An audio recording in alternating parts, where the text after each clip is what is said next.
In this video, we investigate the PP system, as all is not what it seems. And look at this, free upgrades. It doesn't cost you a penny in performance points.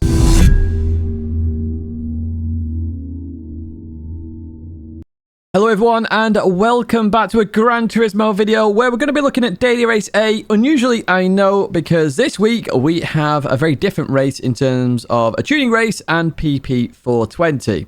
Now, if you've seen the start of the week's weekly race guide, where we always jump into each daily race, we do a guide on it and explain whether it's good or bad race, I said this was a pretty bad race. The reason for that is that tuning doesn't work when performance points, which is what it stands for, PP, performance points, is introduced. Now, performance points were first introduced in Gran Turismo 5. I've been playing Gran Turismo since GT1, so back when I was 8 years old, I was playing Gran Turismo. So obviously I've experienced performance points in their full form when I was playing GT5, GT6. Obviously it was abandoned in GT Sport and then it returned in GT7. When it was announced they were returning with performance points, I was very skeptical at the time. Now a few people were like, Tidge, you're being way too skeptical. I'd argue I was right to be skeptical, and the reason for that is we've seen the system being broken several times throughout Gran Turismo 7's life, and arguably it's still broken now. So what are we told in terms of performance points? What impacts it? Well, we're not told the full story, and it's not explained in depth. But Gran Turismo fandom, I appreciate that they do this website. It's great. Do check them out if you're after Gran Turismo information. Have explained that power and torque change the performance points, weight distribution, power weight ratio, downforce impacts it, tire compound, suspension setup, transmission setup, and the differential settings until version 1.23, and then it got removed. But there has been others that have been removed as well in certain parts, with what impacts it and what doesn't, which is all very odd, and it is all formula based. Let's be honest, they did originally say it would be simulated in terms of that, but it's just a formula. It's like an Excel formula essentially. They will take the values of a given car and then calculate the performance points.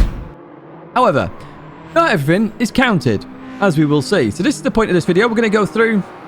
We're going to buy a Jimny, we're going to have a look and see how we tune it one way and then how we tune it another way. We're going to have a look at what impacts it, what doesn't. We're going to look at parts that weirdly change the performance points and they give you less performance points even though they're a benefit to the car, which is really confusing, and it's one reason why I personally don't want to see this kind of race.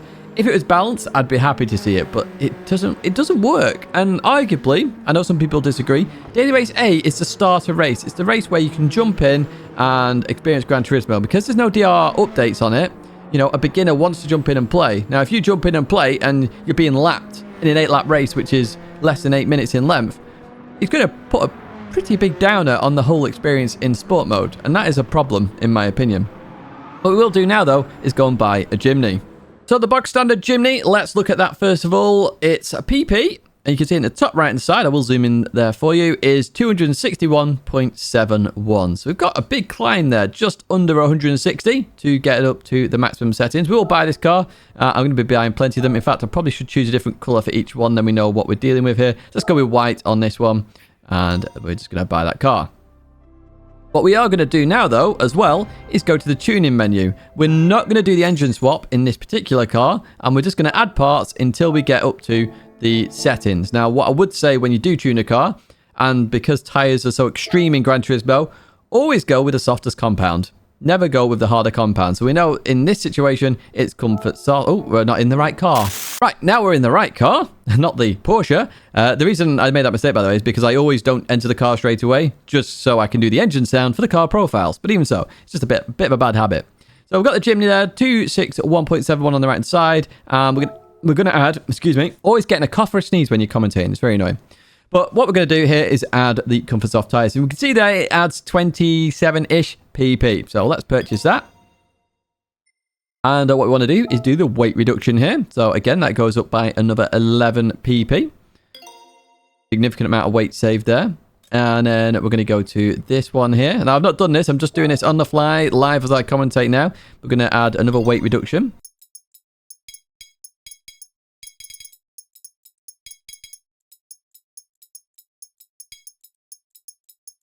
And nothing so far has reduced the PP in the slightest. Let's go over here. Does that reduce the PP? No, that increases the PP. But we've no idea what it does. in terms of how does that increase performance? I don't see any tangible benefits there. The weight doesn't change. The power doesn't change. Is it worthwhile? No. So we are not going to do that one.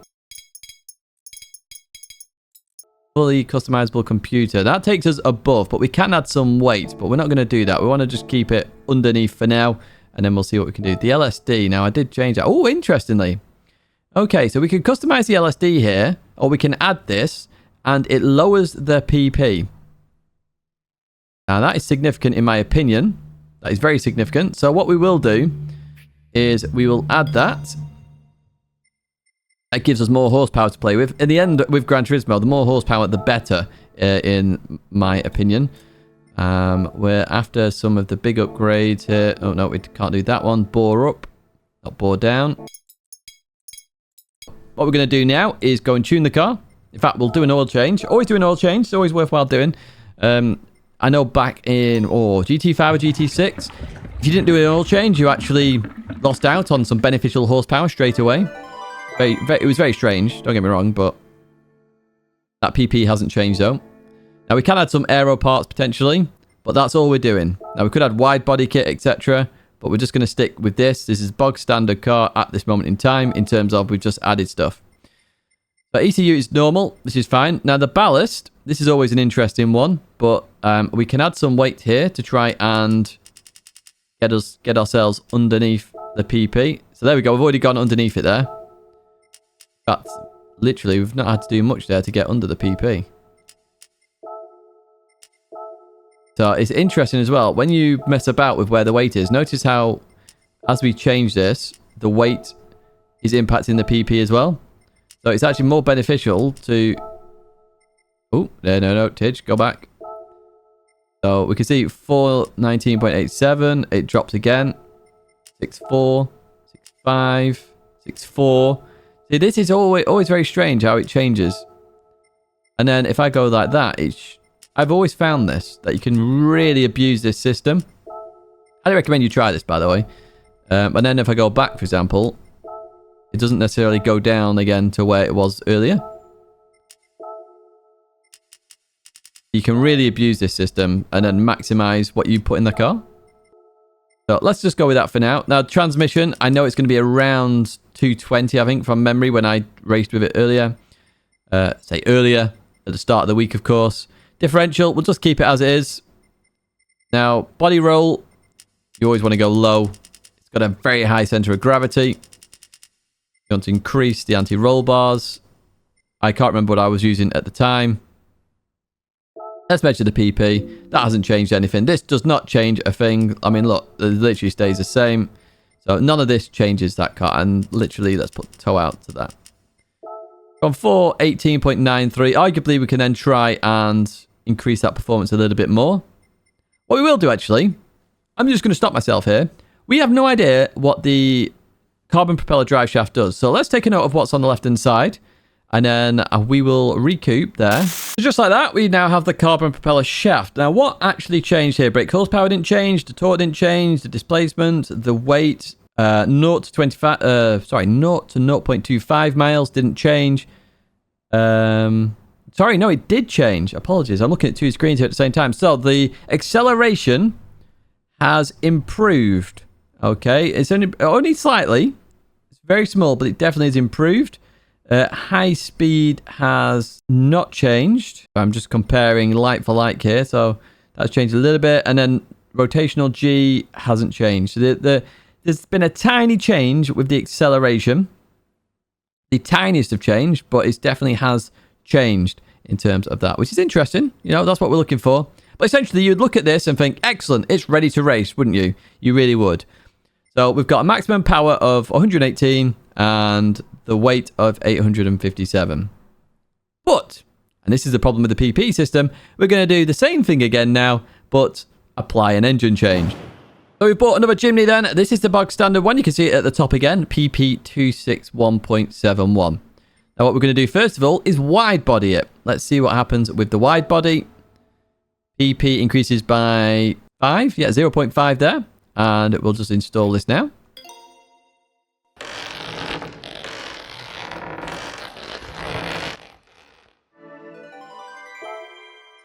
And what we're also going to do is an engine swap. Okay, so we're going from 63 brake horsepower. The previous car that we tuned to 420 in terms of performance points was 118 brake horsepower. Just keep that in mind here.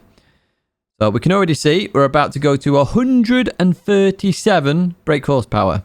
So we're already 20 up, or 19 up, should I say, on the previous car, and we're nowhere near the peak performance points. Let's do that now.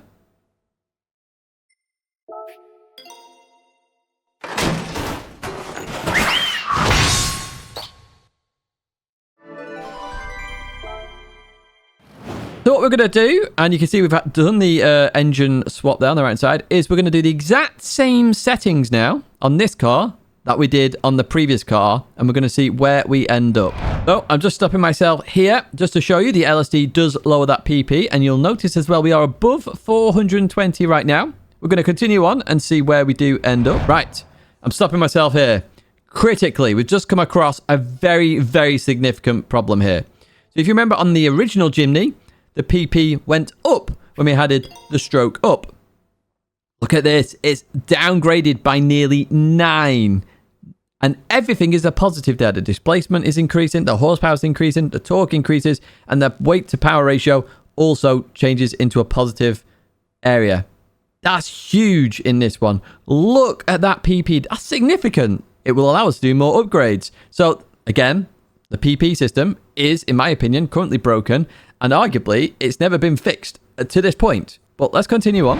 Right, I'm stopping myself again. Look at this. Look at this for an insane change in this car. 50 performance points lost to gain a fully customizable racing transmission. 50. So we're now going to be 40 below the PP. 40 below. 40. Just keep that in mind there. We are now so much more remaining. We can do even more upgrades. But let's continue on. I'm just putting exactly what was on the other car, first of all. Once again, I'm stopping myself. The carbon propeller shaft now is going to decrease that PP. But I'm not going to add this one. I'll explain why in just a second, because I want to see what happens in terms of the difference before and after in what happens here. Because if it does the same changes that the previous Jimny did, there's a problem here. It doesn't work. It doesn't work. But we don't know that. So we will just continue on here. I'm pretty sure I've done everything. And I will go do an oil change as well. So just bear with me. So here we have the car in its form before I added the carbon propeller shaft. So we can see the difference between the original Jimny that we did up to this point and then this Jimny as well. And it just doesn't even measure up. So the previous one was obviously at 420 or just above 420 PP. Although I know I'm only showing the... I've made a couple of changes in there. But in terms of everything else... You know, we've got weight, the weight difference. The old one is slightly lighter by, what's that? 8 kilograms? But look at the performance. 118 horsepower versus 285. Okay, so let's look at the acceleration. It's 3.5 seconds, 3.4 seconds. Better, 0 to 0.25 miles an hour. It's 2.7 seconds quicker than on the 0 to 0.62 miles an hour. And, well, is that even right? That looks very bizarre to me. And then 62 to 93 miles an hour is a good nearly 3 seconds. So in every aspect, this car should have way, way more performance points than it currently does. Now, looking at the low speed here. Low speed, the Jimny is lower on the original. Interestingly, high speed is 0. I don't know what that actually means. I've got to be honest. Can my mouse hover over it? No. And then if we look at the 75 miles an hour, it's 0. And 150 miles an hour is 0. Now, is that to do with the gearbox? Let's change that to around what we had before. I'm pretty sure it was 220. Doesn't change a thing. Does not change a thing there. Does not change a thing. This is significant. This is hugely significant. So there is the bug in the system. We can see that 75 miles an hour and 150 miles an hour is showing 0. So in the calculation, it's saying it can't do that, when in reality, it can. Now, what I will do quickly is I'll just lower the suspension settings here all the way down.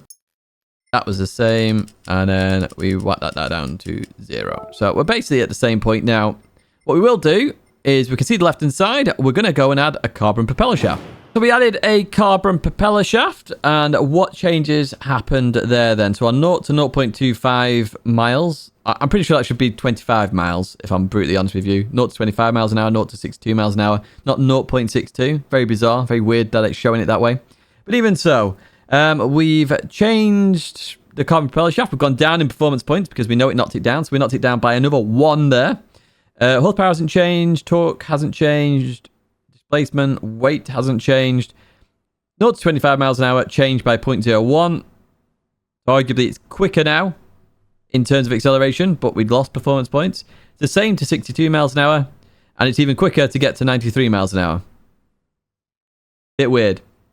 Low speed is 0.09, and then if we look at the 75 and 150, everything's basically the same. We just lost performance points, but no benefit. Literally, we gained the benefit of being able to add more to this car now in terms of what we had before. Let's test the cars first, and then I'll try and add a little bit more. Okay, so first up, we're going to go in our Jimny, our box standard Jimny, which is 118 brake horsepower. We're just going to do a couple of laps, see where we end up. In fact, we'll even follow a Ghost, just so you can see the vast difference in these cars. I already expect a vast difference. It could be that some people are abusing barriers, etc., but let's jump in and let's see what this car is like.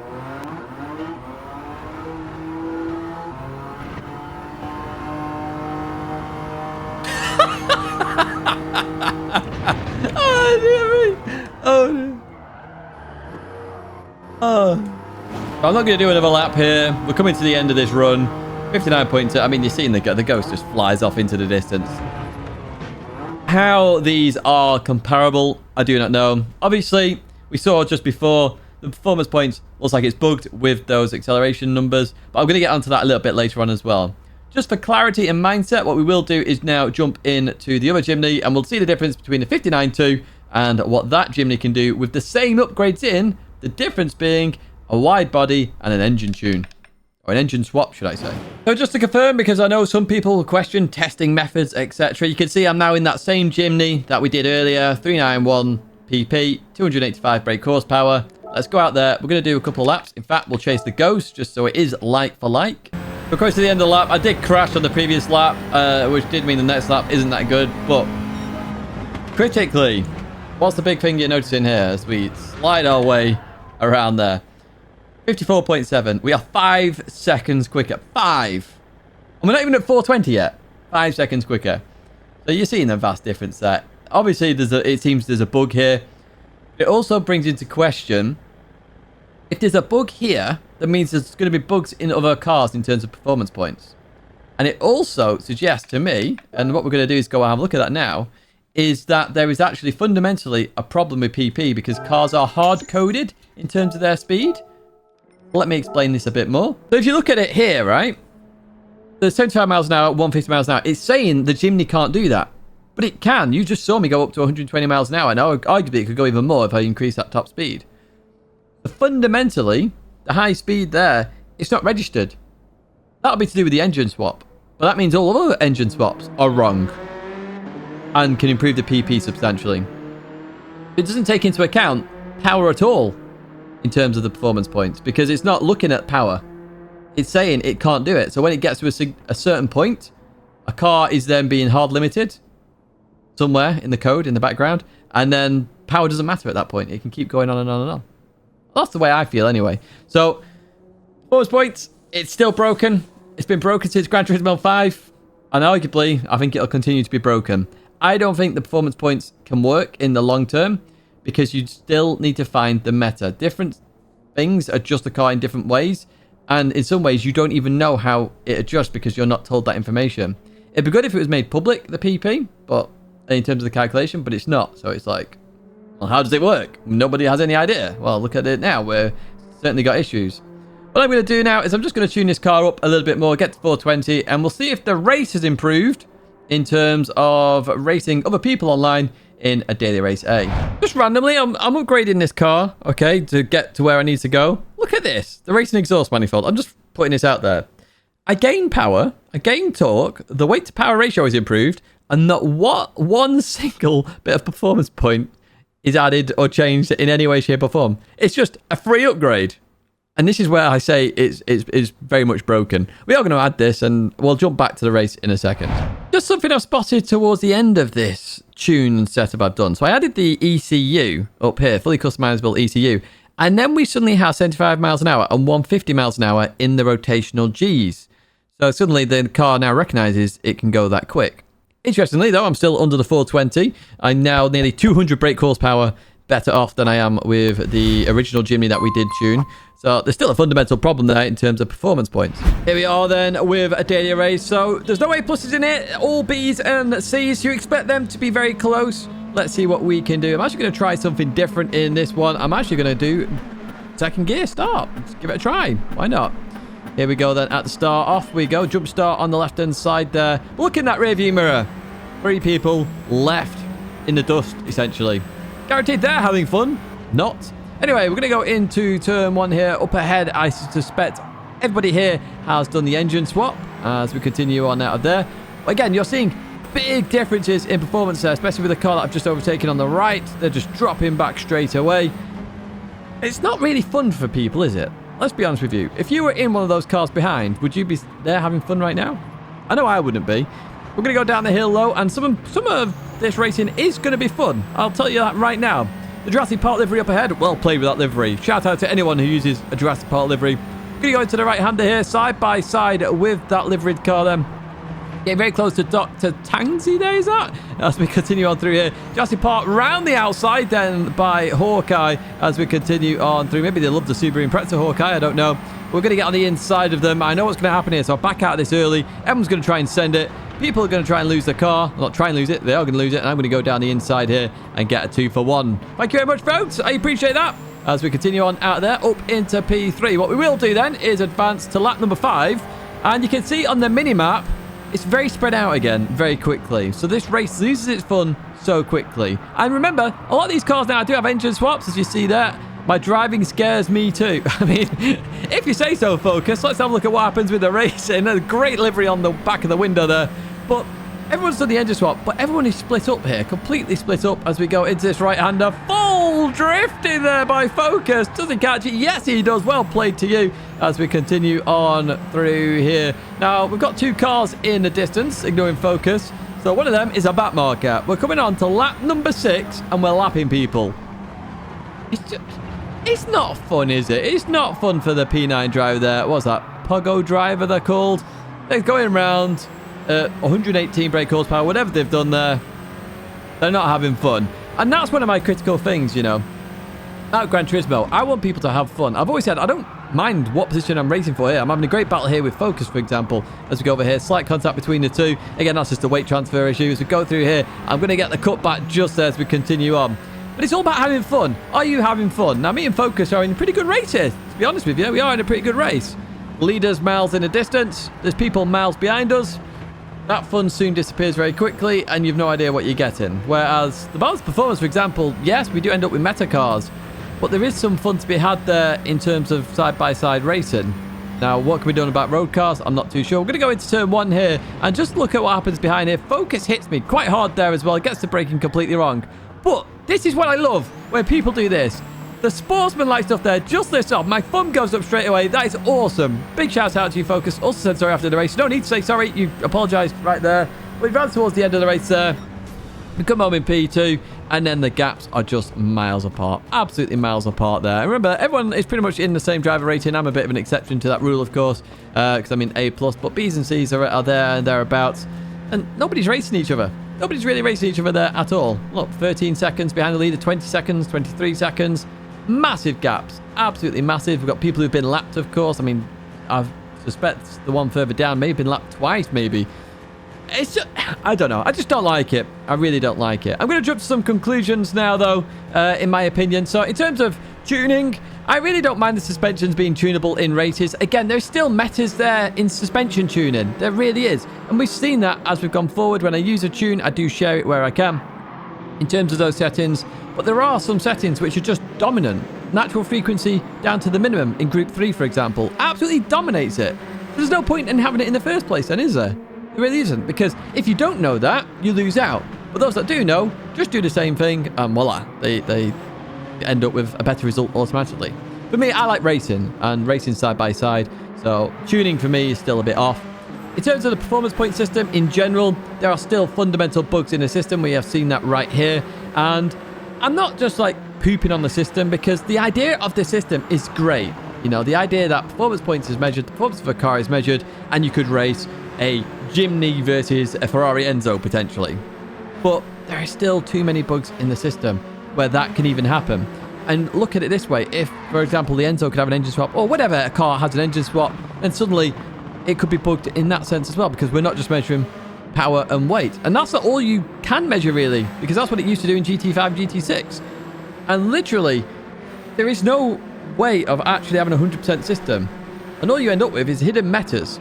Suspension has no impact on PP. You know, it got taken out. That's huge. We've seen small differences in suspension can have massive differences in the Group 3 races that we have, where tuning is enabled, like this week at the Nürburgring. You know, you change small bits of suspension, you could gain a second in a lap. You really can. I'll say, the idea is good with performance points. I just don't want to see it in terms of daily racing, because I don't think it's fun. I don't think people have fun, because the settings are too vast. The racing then becomes too stretched out, and all you're doing is time trial laps in a racing environment. That's all you're doing. But, you know, Gran Turismo, it's extremely difficult to pull off, you know. I'm not hating on it at all. I just don't like it, and I just don't want to see it in terms of the daily races that exist. Some of you will disagree with that, and it's absolutely fine to disagree. Do let me know your comments down in the description.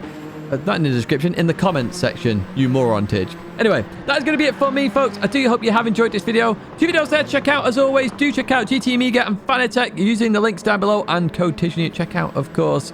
A big thank you for watching, as always, and I hope to see you in another video or live stream again very soon.